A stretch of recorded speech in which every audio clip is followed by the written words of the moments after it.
عزیز صاحب، ایک تو یہ بتائیں کہ آپ نے بات کی مہنگائی کے حوالے سے، تو یہ بتائیں اس کا مطلب ہے کہ آپ کو الیکشن کیمپین کے دوران جو مہنگائی کا مسئلہ ہے، جس کا آپ نے کہا کہ احسن اقبال پرائس میٹنگ جو پرائس مینجمنٹ کمیٹی سے ان کے چیئرمین تھے لیکن مہنگائی کنٹرول نہیں کر سکے، تو اس کا مطلب ہے آپ کو کیمپین کے دوران، آج کل چونکہ کیمپین شروع ہو چکی ہے، آپ کو مہنگائی کا مسئلہ ٹھیک ٹھاک ہانٹ کر رہا ہے، اس کا مطلب ہے؟ ابھی تک کیمپین تو شروع نہیں ہوئی ہے جی، لیکن یہ میں آپ کو بتا سکتا ہوں کہ مختلف اداروں نے پاکستان میں پولنگ کی ہے اور ان تمام اداروں کے پول سے یہ ثابت ہوتا ہے کہ انفلیشن جو ہے تقریباً بائی فار یہ سب سے اہم ایشو ہے پبلک مائنڈ میں. اس کے بعد اگر کوئی ہے تو وہ بے روزگاری ہے. تو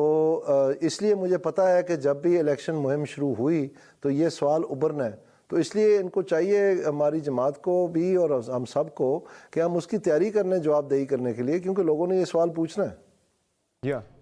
تو یہ بتائیں مجھے کہ مہنگائی تو 16 مہینے سے رہی ہے اور 4 مہینے تو گورنمنٹ کو رخصت ہوئے ہو چکے ہیں، تو اب جا کے اچانک آپ کو کیوں خیال آیا کہ مہنگائی کا مسئلہ جو ہے یہ ایک بہت بڑا مسئلہ ہے؟ آپ نے اس پہ لب کشائی بھی آپ نے کی، اس کی وجہ کیا؟ ٹائمنگ پہ بھی سوال اٹھ رہا ہے کہ ابھی آپ کو اچانک خیال کیوں آیا اس کا؟ یہ میں نے آپ کو بتایا، ابھی میرے خیال میں 2-3 ہفتے پہلے آخری جو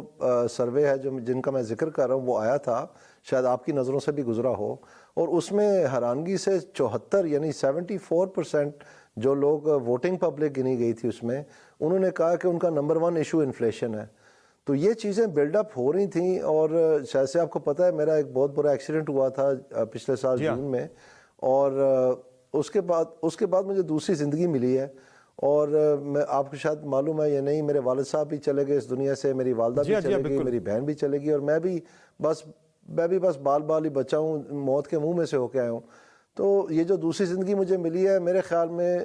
شاید یہ مقصود تھا اللہ تعالیٰ کو کہ یہ مہنگائی اور بے روزگاری کے خاتمے کے لیے میں ایک جہاد کروں. تو یہ میں نے فیصلہ کیا ہوا ہے. ابھی اس سے پہلے کہ یہ ٹکٹوں کے فیصلے یا کوئی کٹ آف ڈیٹ یا کچھ بھی ہوا، تو میرے والد صاحب کی برسی تھی 21 نومبر کو، تو اس میں نے اپنے کو 3-4 ہزار لوگ وہاں پر اٹینڈنس میں تھے، وہاں بھی میں نے یہی اعلان کیا تھا کہ آپ لوگ میرا ساتھ دیں، میں نے مہنگائی اور بے روزگاری کے خلاف جہاد کرنا ہے. تو بڑا اچھی طرح وہ ریسیو ہوا تھا. اور تو جب تک ہم مستقبل میں سمر صاحب نہیں بتا پائیں گے نا کہ ہمارا پلان کیا ہے مہنگائی کے خاتمے کے لیے اور بے روزگاری کے خاتمے کے لیے ہمارا پلان کیا ہے، تو اس میں کریڈیبل بلیویبل پلان ہمیں چاہیے جو ہم پبلک کو کمیونیکیٹ کر سکیں. اگر وہ نہیں ہوگا تو اس میں ہم نقصان میں رہیں گے. تو آپ کے پاس کوئی پلان ہے ایسا؟ میرے خیال میں نے تو جیسے کہ آپ کو شاید معلوم ہوگا، میری ٹریننگ بھی اکنامکس میں ہے اور میں نے بڑا قریب سے پاکستان کا مطالعہ کیا ہے. میں بہت ریسرچ کرتا ہوں اکانومی پہ اسپیسیفکلی، اور میں پاکستان کے بڑے بڑے عہدوں پہ رہا ہوں جو اس کے متعلق فیصلے بھی کرتا رہا ہے. تو اس لیے میرے پاس ایک نالج بیس ہے، ایک انفارمیشن ہے، ایک ہسٹوریکل ریکارڈ ہے کہ میں ان چیزوں پہ بات کروں. تو میں نے اس کے اوپر بہت محنت کی ہے اور میرا خیال ہے اس میں سے نکلا جا سکتا ہے. اچھا، دوسرا ایک رائے ہے، ایک بات ہو رہی ہے کہ آپ نے جو بات کی مہنگائی کے حوالے سے احسن اقبال صاحب کا حوالہ دیتے ہوئے،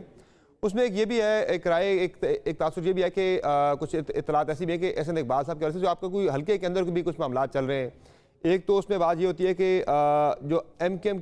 ایم کے ساتھ ملاقات کی احسن اقبال صاحب نے، جو کہ سبجیکٹ آپ کا ہے لوکل گورنمنٹ کے اوپر ہی یہ مذاکرات تھے، لیکن انہوں نے آپ کو انوائٹ نہیں کیا اس ملاقات میں، بات چیت میں. دوسرا، حلقے کے اندر کی اگر ہم بات کریں تو وہاں پہ ٹرانسفر پوسٹنگ کے معاملات اور آپ کے حلقے میں مداخلت کافی زیادہ رہی ہے احسن اقبال صاحب کی. تیسرا یہ ہے کہ اس طرح کی بھی کچھ اطلاعات ہیں، انکنفرمڈ ہیں، کنفرم نہیں، انکنفرمڈ رپورٹس ہیں کہ احسن اقبال صاحب آپ والے حلقے سے شکرگڑھ والے پینل میں اپنے بیٹے کو ایم پی اے کی سیٹ کے لیے اکوموڈیٹ کروانا چاہ رہے ہیں. جس وقت یہ نیشنل پرائس مانیٹرنگ کمیٹی کے چیئرمین بنے تھے احسن اقبال صاحب،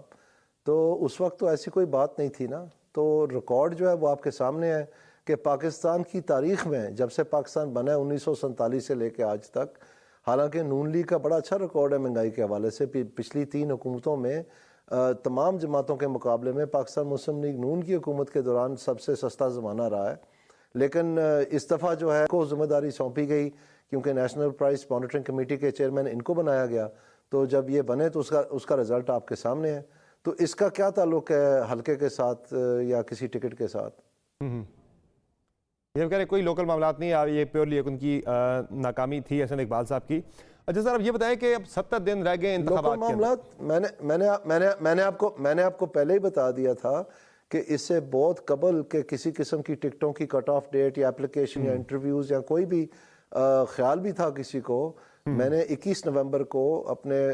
والد صاحب کے ختم کے اوپر یہ اعلان کر دیا تھا کہ میں مہنگائی اور بے روزگاری کے خلاف جنگ لگ رہا تھا. تو جب یہ ریسرچ کی اور پتہ چلا کہ یہ موصوف جو ہیں اس ساری چیز کے ہیڈ تھے جس کے نگرانی میں یہ سارا کچھ ہوا ہے اتنا بڑا فیلئر، تو پھر میں نے وہ بتا دیا عوام کو. اچھا سر یہ بتائیں اس کا مطلب ہے کہ ظاہر ہے حلقوں کے اندر آپ کا رابطہ تو رہتا ہے، کیمپین آپ نے کہا بھی آپ نے شروع نہیں کی لیکن آپ کا رابطہ تو عوام کے ساتھ رہتا ہے پورے حلقے کے اندر ہی، اور ایک رائے آپ کو وہاں سے نظر آ جاتی ہے لوگوں کی رائے کی، اور آپ نے خود بھی بات کی کہ مہنگائی اس وقت سب سے بڑا مسئلہ ہے. 2018 میں جب آپ کی پارٹی نے شدید دباؤ میں شدید مشکل صورتحال میں الیکشن لڑا تھا، تب بھی آپ کی پارٹی جو ہے وہ ناروال ڈویژن ہو گیا، یعنی کہ ناروال ہو گیا، اس کے بعد پھر سیالکوٹ، گجرانوالہ ڈویژن، یہ سارے ایریاز میں آپ کی پارٹی نے سویپ کیا تھا. تو اس مرتبہ میدان کھلا ہے، اس طرح کی مشکلات نہیں ہے، لیکن پھر بھی آپ کو لگ رہا ہے کہ مہنگائی کی وجہ سے آپ کو شدید مشکلات کا سامنا ہوگا ان ایریاز کے اندر بھی جہاں آپ بڑے اسٹرانگ تھے 2018 میں؟ میرا خیال ہے جی کہ عوام جو ہے مہنگائی کے معاملے میں سخت نالا ہے، اور یہ اظہار جو ہے ان کے پاس کبھی کبھی موقع ملتا ہے کہ یکمشتی اظہار کر سکیں. اس کی ایک شکل الیکشن ہے، تو جیسے بھی یہ سامنے آئے گا اس کا مقابلہ کرنا پڑے گا. اس میں میرا نہیں خیال ہے کہ لوگوں کو ابھی تک معلوم تھا کہ یہ کس کی ذمہ داری تھی اس کو کنٹرول کرنا اور کہاں سے یہ خراب ہوا ہے. تو آپ دیکھتے ہیں وہ کیا فیصلہ کرتے ہیں. اچھا دوسرا یہ بتائیں اس کا مطلب ہے کہ پھر جو 16 مہینے کی جو حکومت ہے وہ لینا ایک غلط فیصلہ تھا، وہ حکومت نہیں لینی چاہیے تھی جس کے دوران یہ سارے معاملات جو ہیں وہ بگڑے ہیں. اس سے پہلے تو آپ بڑے پاپولر تھے، آپ پنجاب کے اندر نہیں میں تو نہیں کہہ رہا، بالکل ہم پاپولر تھے اور میں تو نہیں کہہ رہا، لیکن میں سمجھتا ہوں کہ یہ کمیونیکیشن فیلئر بھی ہے ہمارا، انفارمیشن فیلئر ہے. اس کی وجہ یہ ہے کہ ہم تو بتا ہی نہیں سکے کہ لاتعداد نقصان عمران خان نے کیا کیا. میں نے جیسے آپ کو بتایا میں تو مختلف مصیبتوں کا مارا ٹیلی ویژن پہ یا اپنی ریسرچ کا یا اپنا جو حصہ تھا وہ ڈال ہی نہیں سکا کیونکہ میں ہسپتال میں تھا 6 مہینے کے لیے. اس سے پہلے میری آدھی فیملی 6 مہینے کے وقفے پہ وفات پا گئی. تو یہ مختلف ٹریجڈیز کا میں شکار رہا ہوں، لیکن اس کے دورانیہ جو انفارمیشن فیلئر ہوا ہے وہ یہ ہے کہ ہم تو بتا ہی نہیں سکے کہ عمران خان صاحب یا پبلک تک یہ میسیج ہی نہیں پہنچا سکے کہ عمران خان صاحب نے ملک کو کیا لاتعداد تباہی پہنچائی ہے. اور اس کی وجہ سے اتنی شارٹ وقت میں جو ہے ہم نے دیکھا کہ وہ سچویشن بالکل ٹرن اراؤنڈ ہوگی. حالانکہ اگر یہ چیز جو بتانی چاہیے تھی یہ اگر ہم نے اس وقت صحیح طرح کمیونیکیٹ کی ہوتی، ابھی بھی وقت ہے، لیکن انفارمیشن سائڈ جو ہماری بہت ویک رہی. یعنی آپ کہہ رہے ہیں انفارمیشن کا مسئلہ ہے، پھر وہ مہنگائی کا مسئلہ تو نہ، پھر انفارمیشن مسئلہ ہوئی نا، پھر ساری جو پرسیپشن بنی اسے آپ صحیح طرح کاؤنٹر نہیں کر سکے. آپ کہہ رہے ہیں کہ چیئرمین پی ٹی آئی ان کے دور حکومت میں زیادہ مسائل وہاں سے شروع ہوئے تھے، لیکن 16 مہینوں میں تو وہ چیزیں آگے بڑھی ہیں نا، کافی زیادہ خرابی کی طرف گئی ہے نا وہ. پھر آپ یعنی جو میرا سوال تھا بنیادی کہ آپ کی رائے کیا ہے ذاتی طور پر، وہ 16 مہینے کی حکومت لینی چاہیے تھی یا نہیں لینی چاہیے تھی؟ میرے خیال میں اس وقت تو ناگزیر تھا، کیونکہ اس قسم کے خوفناک اور بھیانک منصوبہ بندی کی جا رہی تھی کہ یہاں پر الیکشن تو ہونا ہی نہیں تھا. جیسے ماشاءاللہ موصوف خود سلیکٹ ہو کے آئے تھے، ان کا پروگرام تھا کہ اب ساری اسمبلیاں بھی سلیکٹ ہی ہو جائیں تو ٹھیک ہے.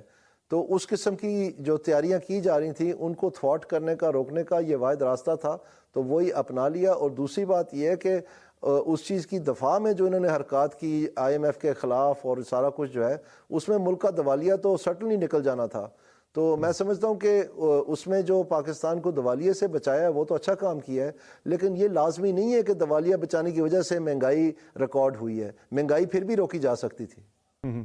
اچھا دوسرا یہ بتائیں مجھے کہ اب آج ہی دی نیوز میں انصار عباسی صاحب نے ایک خبر دی ہے، وہ یہ کہہ رہے ہیں کہ ابھی تک پارٹی کی سیکنڈ ایئر لیڈرشپ کو میاں نواز شریف کی جانب سے باضابطہ طور پر کمیونیکیٹ نہیں کیا گیا کہ وہ وزیر اعظم کی دوڑ میں شامل ہو رہے ہیں نہیں ہو رہے. اس معاملے میں میاں صاحب نے بھی ابھی کوئی اپنی فیصلہ نہیں کیا. کیا جو انڈیسائسونیس ہے وہ اس وجہ سے ہے، جو قانونی مشکلات ہیں، کچھ پیچیدگیاں تھوڑی بہت کہ اہلیت کے حوالے سے وہ اہل ہوتے ہیں اس ٹائم پہ یا نہیں ہوتے، یا پھر آپ کو لگ رہا ہے کہ وہ معاملہ اب this has been settled once and for all اور انہیں کوئی اہلیت والا مسئلہ نہیں ہے، تو وہ پھر وہ فیصلہ کیوں نہیں کر پا رہے؟ دیکھیں جی اس ڈے اینڈ ایج میں جو الیکٹرانک میڈیا ہے، جو پرنٹ میڈیا ہے، جو سوشل میڈیا ہے، اگر ہم انفارمیشن فیلئر کا سامنا کرتے رہیں گے تو جو چاہے ہم مرضی کرتے رہیں، اس دور میں الیکشن جو ہیں وہ بہت مشکل ہو جاتے ہیں. تو جب تک ہم ایک پرسیپشن کنٹرول، پرسیپشن مینجمنٹ اور پرسیپشن اسٹیبلش نہیں کر پائیں گے جو کہ فیکٹس کے اوپر مبنی ہو، جو حقائق کے اوپر بنیاد اس کی ہو، اور اس کی پراپر وے میں ہم اس کی میڈیا اسٹریٹجی نہیں چلائیں گے، تو پھر آپ دیکھ لیں جو حالات بنے ہوئے ہیں وہ آپ کے سامنے ہیں جو کچھ آ رہا ہے۔